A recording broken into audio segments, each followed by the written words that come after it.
Welcome to the With Pride and Grit podcast, a show dedicated to helping you navigate a season of transition in your life. I'm your host, Jen Pasquale, and as a 16-year military spouse, I know firsthand how challenging life's transitions can be. I also know it's an opportunity for growth, discovery, and new beginnings. In this season of With Pride and Grit, we're sharing stories of military spouses who are or have successfully transitioned to civilian life. We'll also hear from experts who can offer valuable insights about transition resources available to support a spouse's journey. Whether you're just starting the transition process or already well on your way, this podcast is for you. We hope to provide you with the knowledge and inspiration to make the most of this new chapter in your life. Thanks for tuning in. Let's get started.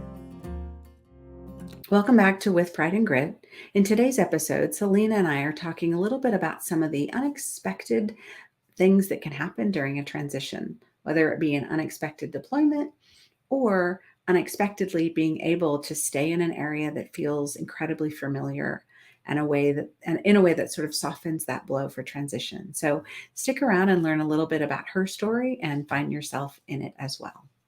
Thank you for being here. I'm really excited to hear a little bit more about your story and looking forward to hearing how our listeners can connect their own experiences to some of the things you're going to share with us. So thank you for being here.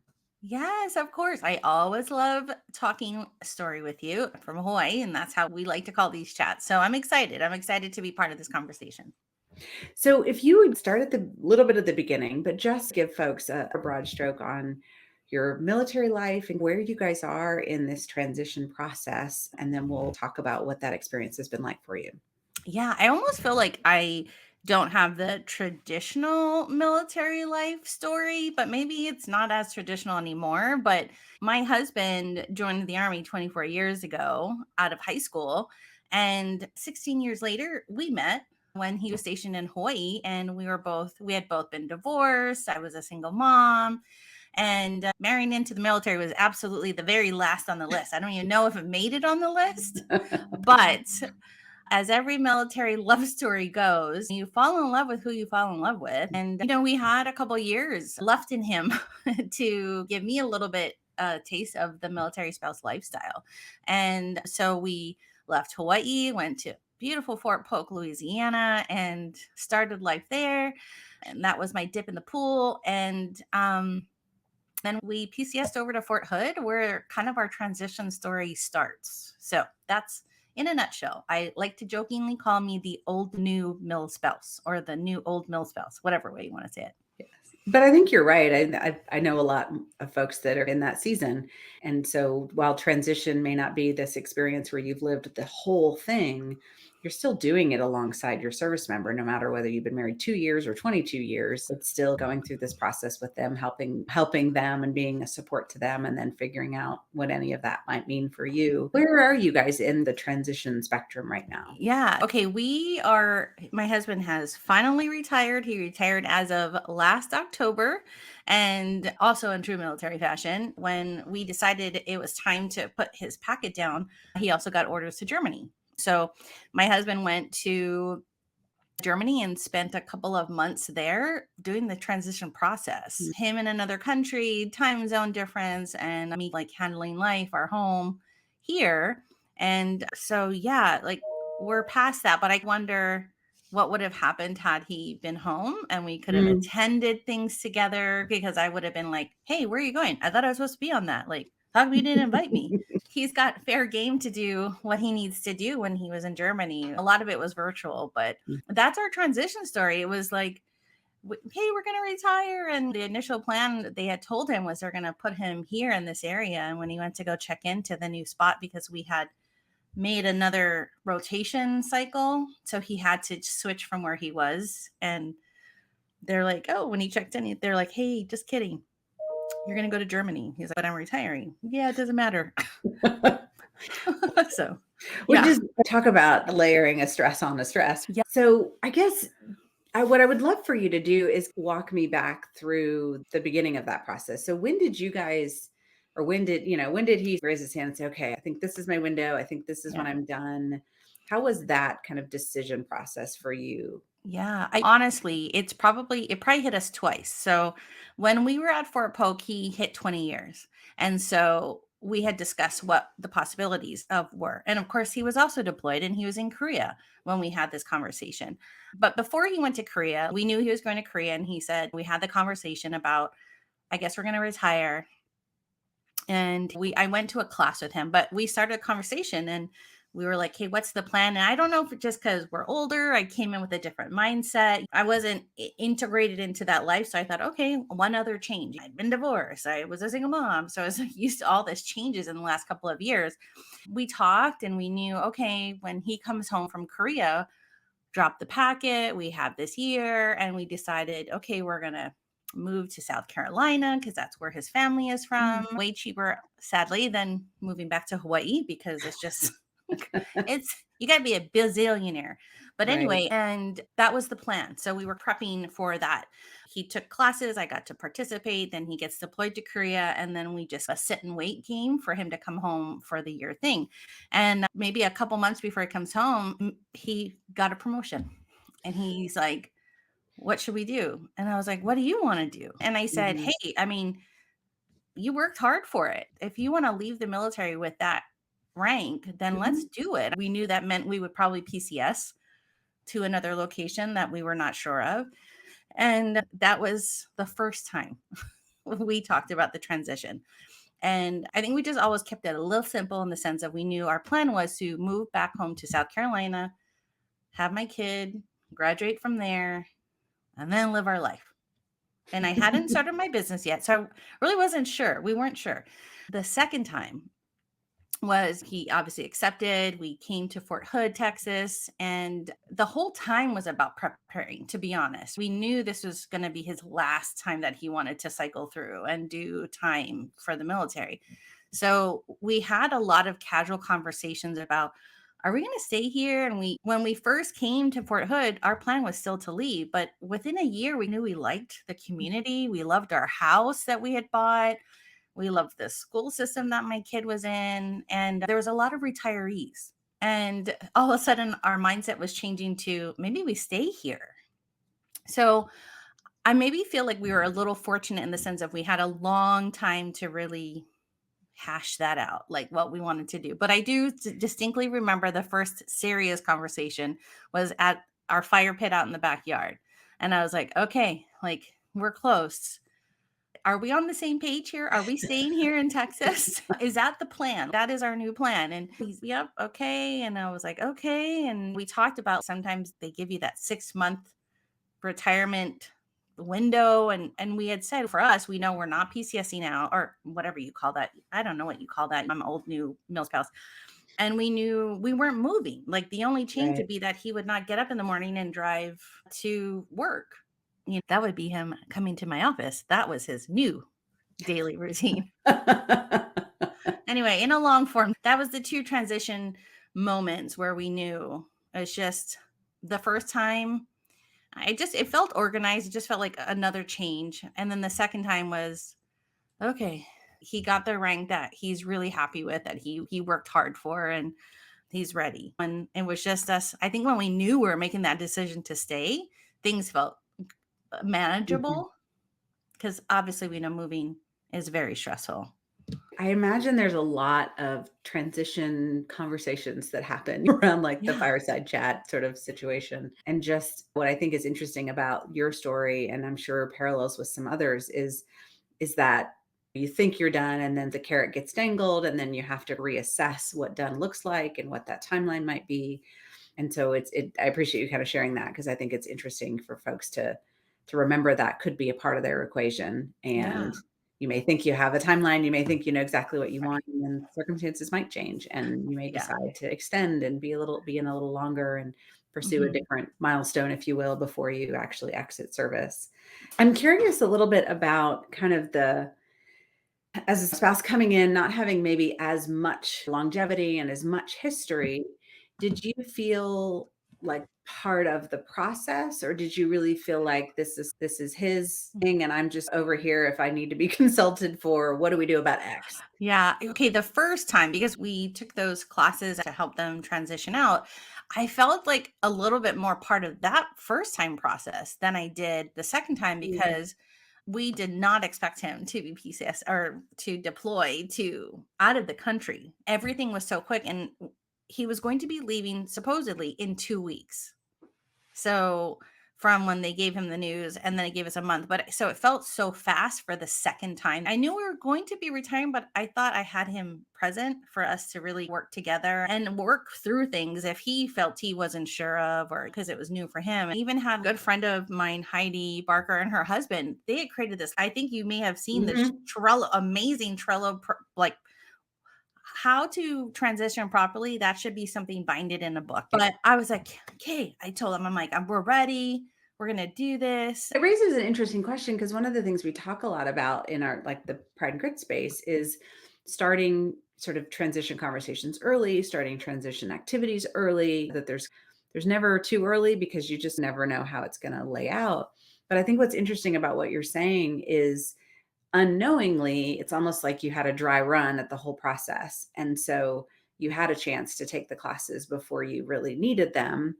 And that gave you a lot of benefit when it then came around time. Maybe you didn't feel like you had to be as engaged because you'd at least learned some of those things before and you had a framework for what some of those different decisions were that as a couple you were going to have to make. Was that your experience a little bit? Yeah, a little bit. Yes, I didn't do all of the things. And I felt like I was also a different person like 4 years later from that Sure. time. And so I was paying more attention to there's decisions he makes today that will affect our future forever. And it's hi, you have to say right now what you want. And I'm like, wait, there's no take backs? Like you can't Right. say, hey, this is not working. And he's like, no, I think it was just a little bit of both. A little bit of, okay, I've been through it. But then there was like new things, and COVID had happened, and there was different things that they were talking about, or just, and so part of me was, yes, okay. But second, it was just, I think I was really frustrated because his transition, like he had worked so hard. And, we all are all about celebrating and celebration. He had moved into a brand new unit. He was the new guy, so that when he went to Germany, he had a chair and a desk for maybe a month of the 4 months he was there. And then his replacement came. So he had to sit to the side of a thing. So he was there for no reason, and then came home, and he just didn't feel like he wanted to be part of a retirement ceremony. There was nobody even in his unit that really knew him because everybody was still back in Germany. And so he just was like, I'm good. I'll get the certificate in the mail or wherever he picks it up. And I know this is so silly, but No, I that's the mean, one thing that bothers me yeah. for him, is that I see all of my friends on LinkedIn and sharing their spouses' retirement ceremonies and how lovely it is. And I wanted my mother-in-law, she was there from day one. She sent her son off to boot Mhm. camp in Columbia, I don't even know, Fort Jackson in South Carolina. You know what I mean? Mhm. She's so proud of him. And I just was, I think the whole, just how it all worked The out. whole experience.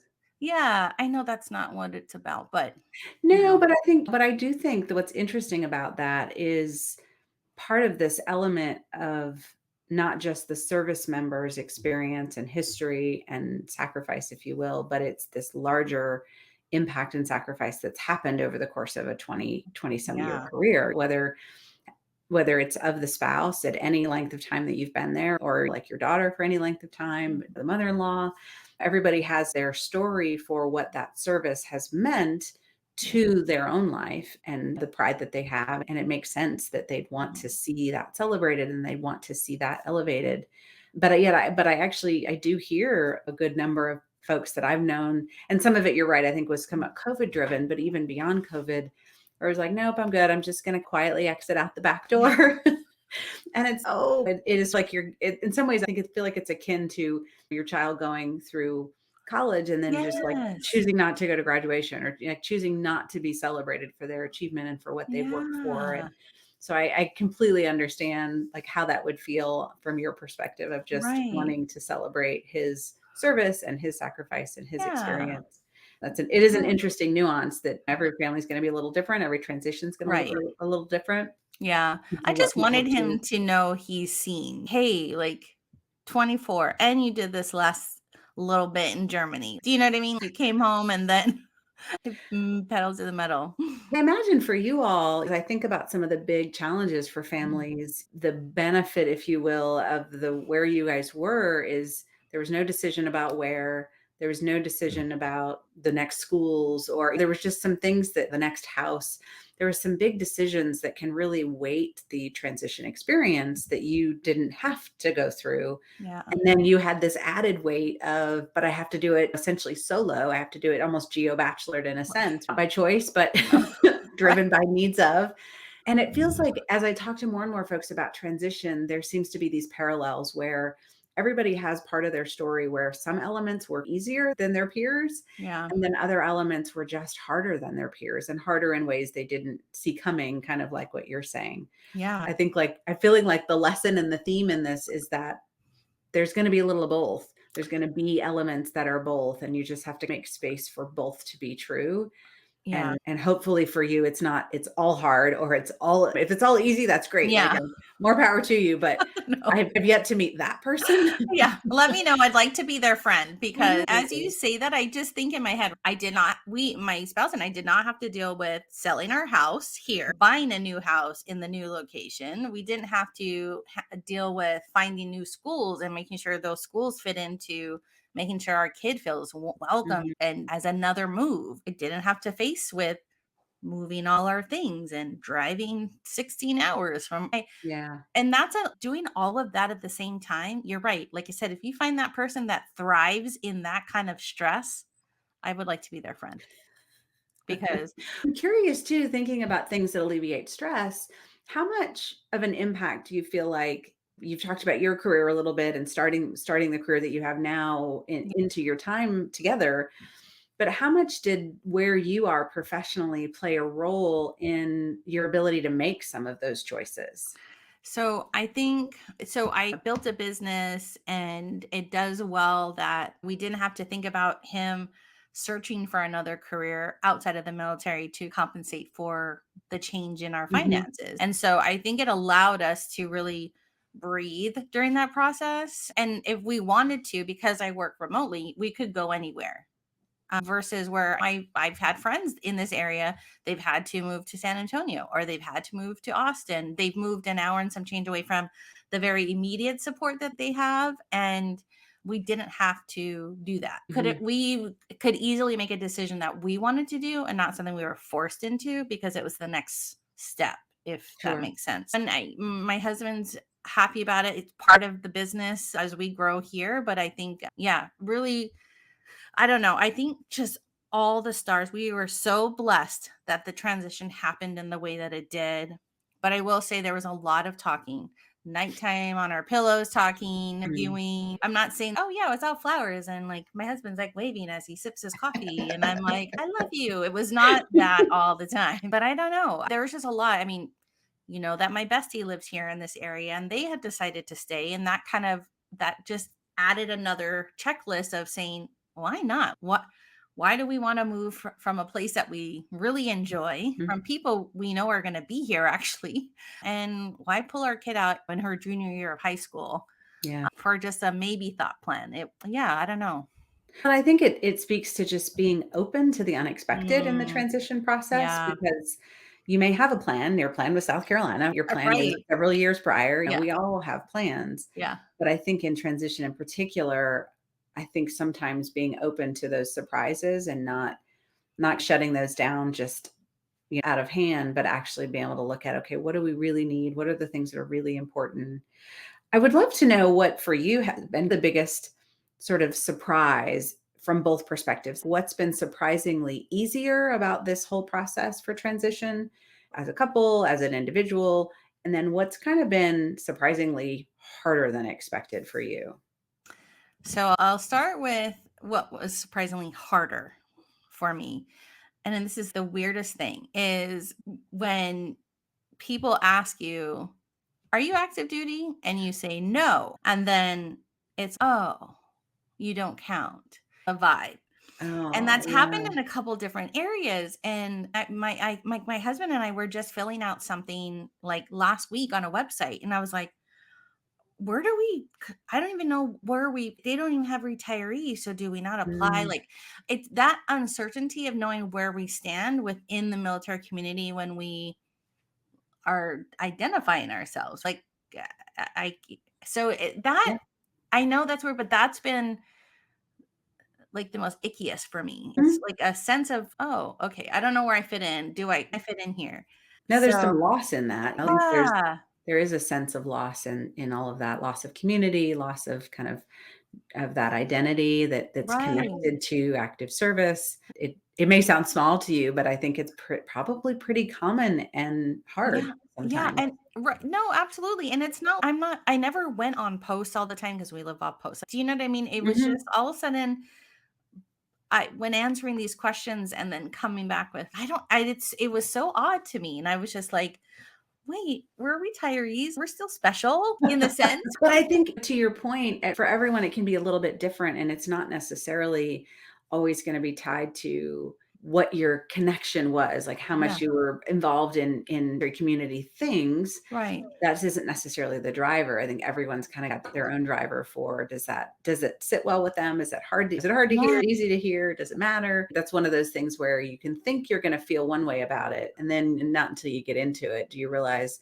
"Oh, I identified more with that kind of identity than I thought I did." Right. And I missed that. I talked to someone recently where they talked about how their kid went through that, where they really didn't expect their kid to struggle with, who am I if I'm not a milk kid? And it's like, oh no, Mm, you're still a milk kid. So right. it's just sometimes I think those identity losses come in places we're not always expecting, and they're not going to look the same for everybody.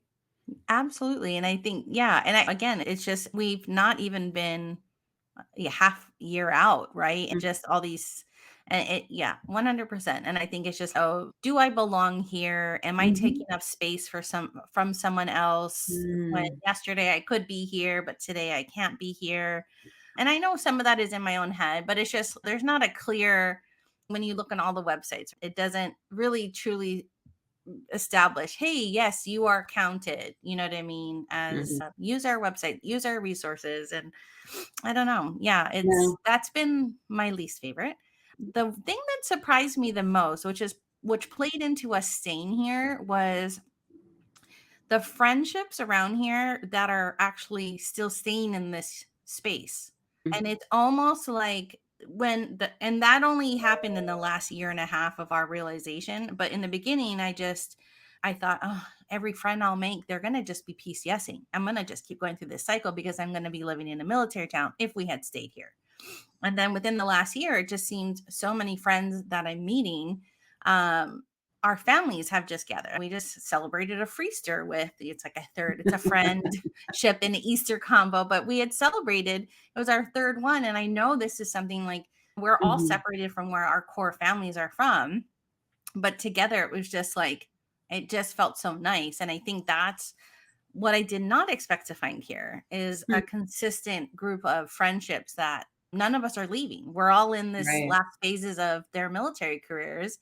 And I don't know, I'm super grateful. And all the spouses get along, the spouses have their things, and it's just nice how it worked out. And that community is one of those things that can be really hard for folks that are in transition and transitioning to a new space, maybe with people that aren't military, maybe don't understand it, don't understand all the nuance, and don't understand the experience that they're bringing. And so for you to have that as built in to me is just, it is such a gift to be able to stay in the place that you're already established and nothing, in some ways nothing really changes, including losing that community. That's not going to happen for you, and yet it's so much Yes. a part of other people's stories. Yes, just today, my husband was in a group text with one of my other besties here. And because she's also a retired veteran. So they were swapping GI Bill stories about, hey, blah, blah, blah, blah. But like, that's exactly what creating that unexpected gift. I know of all the For things, that's sure. the best. We won't even No, get into the yuckinesses of VA appointments and moving all your the medical things. and deciding what medical you should be having, and then seeing if anybody out there actually wants to take our medical. No, but I think those are elements that Yeah. are important, and those are the elements sometimes that blindside people, right? Yeah. Those are choices that have to be made as part of this process. Yeah. And it is not the it's not the fun side of the process at No. all. And I think for a lot of folks, we've never had to make some of those decisions. And Yeah. so to have to make those now, we feel like a fish out of water, I think, particularly Mhm. for career folks who just have been doing this life for so long and have not had to go through those choices. Yeah, So, 100%. I guess I'll just add, I'm going to go backwards to the yucky. I think it was just, okay. we knew we wanted to have medical off post. Like we wanted to be able to select somebody that was going to be staying in the community. As we all know, I don't know how many PCMs you had in the last month, but my last year, I probably every 2 months, it was somebody new Mm, because they were rotating so much. And I just was like, I want to find care with somebody that's going to grow with me, with my mhm. kid, and just like it's just oh, you have TRICARE. Sorry. No. Oh, you have TRICARE. Not here. Thank Yes. you. You know what I mean? But you call some places No, and they're fantastic. They're like, hey, we don't, but you should go try here. You know what I mean? And I'm right. like, so I get it. But that's the yucky part is like by the way, I did. I found somebody fabulous. We love them. My daughter loves them. And when we were at an appointment last week and we left, I looked at my kid and I was like, that lady's gonna be with you when you like have kids. Yeah. So anyway, I No. guess that's a yucky and a good thing, right? So Sure. And I think what I think is interesting in that is for folks who are moving from prime and they're yeah, moving into more of their own kind of management of that care. That's it. No matter when you do that shift, and certainly at transition as well. for And sure. it's just like a thing you're going to have to layer on Yeah. is know if you want to start having more control, then there's going to be some effort and there's going to be some trial Yeah. and error and it's going to be a pull process. We have done standard forever or select or Yeah. whatever it is now. Yeah. So every time we've moved, I've always had to find all the people and it's so time consuming and it's just, you find good ones and you find maybe not so great ones and having to Yeah. start over. And that can just be an added layer to the transition process that doesn't really Right. go away. You still have The to do that. transition stress, right? Yes. Yeah, no, it's one of Yeah. those, check boxes of Yeah. things we just kind of have to drudge through. Yeah. No. But No. no, I appreciate you highlighting it because I Yeah. think it's good No. to remember that's a Yeah. thing. Yeah. Talk to me a little bit about resources because I know you're pretty well connected in with the military community. I know Yeah. you're definitely on LinkedIn, connected to all the things, but I'm curious as someone who had maybe a little bit more of an aperture for what's out there. What, as a spouse, have you found particularly helpful from a resource perspective that you've utilized or that Yeah. folks should consider? Okay. I feel awful that I don't have a list of websites or apps, but I will be honest, what helped me and my spouse the very most was tapping into other veteran spouses Mm, because they know exactly what you should look out for. They know, and every veteran spouse's story is different. You're going mhm. to get a perspective that may fit in from this one and a little bit from veteran B. And then you're like, oh my gosh, I'm a mixed match of this. And I'm glad I talked to them Yeah. and connecting them and just asking on LinkedIn, hi, veteran spouses. This is be very clear who you are asking. Say, Right. I really need guidance. And I think honestly, I've not met a veteran spouse that doesn't want to jump and say, hey, girl, I got you. Or hey, dude, I got you. Because Mhm. remember, there are male and female spouses out there. But that's the first resource is ask. And I think you may actually get more information from them or Mm. guidance from them than what your spouse brings home and says, here, they gave this to me at session number 5 check mark. I've taken it. I don't know what applies to you, but here you go. And you're Yeah. like, okay, looks like you're supposed to listen to some of this. Do you have anything? No. And were most of those folks just people you knew from your community? Is that how you found and connected with them? Certainly LinkedIn, yes, but then Yeah. also reaching back into your local veteran community? Yeah. And Mhm. tapping into my friendships here and just that was like super helpful, honestly. And then them telling me, okay, I don't have all the answers you're asking me. I would go here. Did you know about this? I'm like, no. So it's down that connecting line of where they led me. If it wasn't on LinkedIn, it was a friendship here locally, which I am fortunate. I realize not everybody gets that opportunity to be in a community. I spoke with a spouse the other day and she's like, we're stationed here, but there's no community. And Mm, I have no friends. And I just thought, oh, yeah, so I know I'm blessed in that way. So if you can't find it locally, find it virtually in communities. Join anywhere that has the same like-minded type of person that you are. yeah. No, I think it's good advice, and I think it's good for folks to remember or even just know for the first time that Yeah. LinkedIn is a great resource, and it's not just for job seekers. Like, it's really Yes. grown into much more of a community connecting platform. Yeah. And so even if 100%. someone is not necessarily in a job search, there's just a wealth of information and Yeah. individuals that want to help, Mhm. particularly in the mill community. Like, Yeah. I don't have data for it, but I No. just feel like the military community on LinkedIn is really something special. And I think it's really untapped Yeah. as a resource for information from Mhm. non-job seekers, Yeah. because they just don't think of it that way. You think you go to a Facebook group, and certainly Yeah. you can do that. Yeah. Depending on what your questions are, I find the most resources on LinkedIn there's so many resources I never knew existed that I learned about on Yes. LinkedIn. So, I and yeah, not to dodge on Facebook, but I feel like on LinkedIn there's a little bit more validity to the sharing of the information, because another resource I was going to share was there was a retirement group on Facebook that's huge, had Mhm. both the spouse and the veteran or the service member in there asking questions, prepping. And there was a lot of things that I did learn while I was in there, but it had all the branches. So sometimes what somebody shared did not apply to Army, it Sure. was an Air Force only or whatever, but you can still get a start, Mhm. some kind of framework for yourself. Yeah. No, So, it's a great group to just search your questions, yeah. because somebody's asked it before. Like, there's No. at this point, there's very few questions that have Yeah. never been asked. Yeah, and you know what? And I would encourage anybody to realize, don't feel stupid and not ask a question, honestly, Mhm. because if just asking the question helped alleviate a little bit in this faction of your transition, that's a win, Mm, right? yeah, Because for trust sure. me, it just yeah, this is like a weirdly like very fast and slow bullet train process. Yeah, sounds Um, about right. and I'll tell you the other resource. It's my husband is like he's very frugal, and so one of the things in life he has loved watching is YouTube. And we have it is shocking, but there are so many retired veteran Hmm.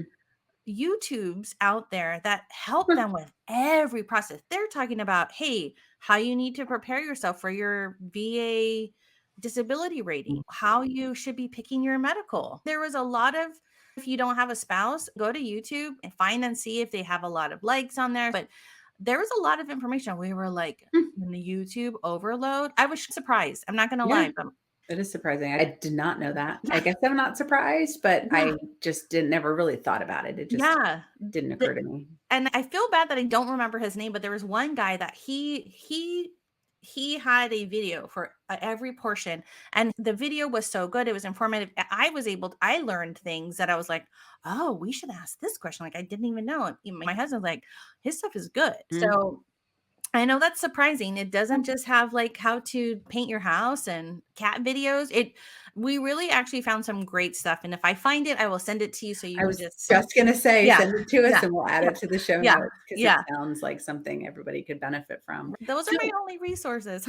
yeah, no, Yeah, that's totally fine. I would love if you could close us out yeah. with just, as you look back now, you guys are 6 months out from this process and on the other side of it, as you look back now, what would of your one or two pieces of advice for someone who's just circled a date on the calendar? Gosh, what I want to say is like for that you and your spouse went into this, you've worked really hard to get to that 20-year mark or plus or whatever, and take a minute to just breathe and step back and just value each other and where you come in this journey of the military life that we lead. You worked hard to get to that point so that you can enjoy life where there are no deployments, there are no TDYs, there's penning in vacations. Don't forget that. Take a minute because it is so stressful. Again, Mhm. so take a minute to remind yourself that you love your spouse and your family, and just enjoy that time. Enjoy the next phase of your life. And um hey, we're all rooting for you. That's how I would love to. But just don't forget each other. Yeah, Make sure you put each other into the equation when you transition out because you've worked hard for it. right.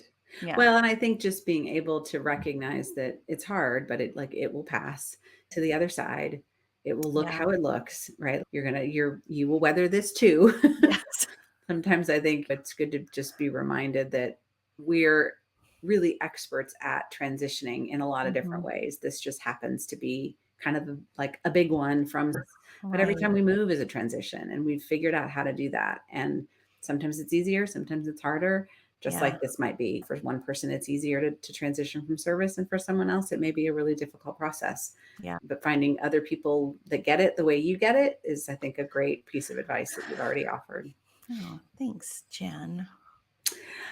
I'm really grateful that you joined us and were willing to share some of your kind of nuggets of your experience, because every single one of these looks different. And that's the point, is you're going to make your own. Everybody's going to make their own. And I hope it helps them to just see what one person's story looks like. So thank you. Big hearts to you, Jen. Thanks for having me on today. That's it for today. Thank you so much for joining us for another episode of the With Pride and Grit podcast. We're so grateful to our guests for sharing their stories and expertise with us. And we're grateful to you, our listeners, for tuning in. Please remember to subscribe to the podcast so you don't miss any future episodes. And we always appreciate you sharing us with a friend or leaving a kind review.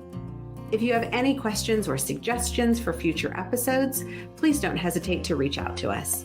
You can find us on social media under @PrideandGrit or on our website, prideandgrit.com. Until next time, please remember you're not alone on this journey, and it is our privilege to walk alongside you.